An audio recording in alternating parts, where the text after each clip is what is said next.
क्या आपने कभी किसी ऐसे देवता के बारे में सुना है जिसने जहर पीकर भी सृष्टि को जीवन दान दिया हो, जिसके गले में विष ठहरा और फिर भी वे शांत ध्यान में लीन रहे हो? यह कथा है नीलकंठ महादेव की। सतयुग का समय था। देवता और असुर अमृत की प्राप्ति के लिए क्षीर सागर का मंथन कर रहे थे। मंदार पर्वत मथनी बना और नागराज वासुकी रस्सी। समुद्र मंथन से अनेक दिव्य रत्न निकले, लक्ष्मी, ऐरावत, कौस्तुभ। परंतु तभी समुद्र से निकला एक भयंकर काला विष, जिसकी ज्वाला से तीनों लोक जलने लगे। प्रकृति कांप उठी, देवता मूर्छित होने लगे। देवता भयभीत थे। वे दौड़े ब्रह्मा और विष्णु के पास। ब्रह्मा बोले, यह विष केवल एक ही शक्ति सह सकती है, महादेव। सभी देवता कैलाश पर्वत की ओर भागे। शिवजी ध्यान में लीन थे, शांत और अचल। माता पार्वती ने देवताओं की प्रार्थना सुनी और शिव को जगाया। महादेव ने नेत्र खोले, गंभीर, करुणामय और शांत। वे बोले, यदि सृष्टि की रक्षा के लिए मुझे विष पीना पड़े तो मैं पीछे नहीं हटूंगा। शिव समुद्र तट पर पहुंचे। देवता विनती कर रहे थे, प्रभु, यह विष बहुत घातक है। पर शिव मुस्कुराए।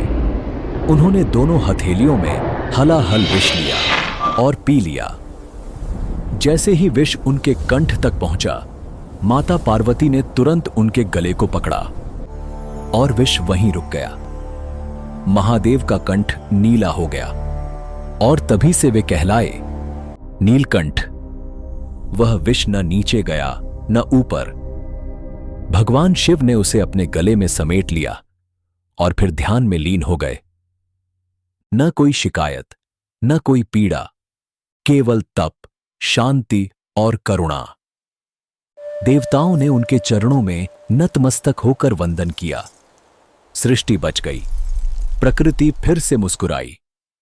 इस कथा से हमें यह सीख मिलती है कि जब संसार संकट में हो तो केवल वही महापुरुष आगे आते हैं जो अपने सुख दुख से ऊपर उठ चुके होते हैं।